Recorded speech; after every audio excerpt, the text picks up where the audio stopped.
This past week, we had something crazy happen. At Ivey, instead of having midterm exams, we have something called a 24-hour report. Essentially, we're given a report to complete in 24 hours, and you have to complete this with your learning team members. On Thursday at 2 p.m., we were given a case and a set of questions that we had to answer. So it took about an hour to read and dissect the case facts. And based on the model we learned in class, we had to come up with how to solve the issue that was presented in the case. All of us were put in different breakout rooms.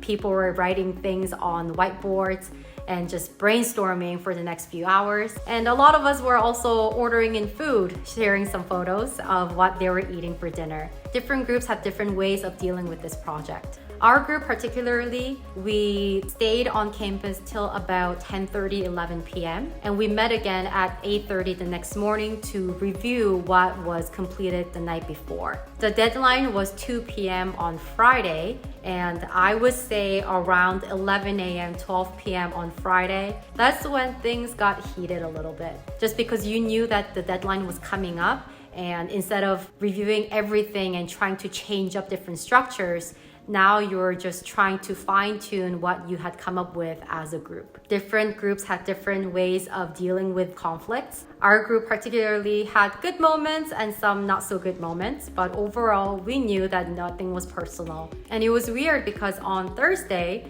we were feeling pretty good, but come Friday, the stress was really there. But overall, it was a great experience. And I see how something like this would prepare us for the real world.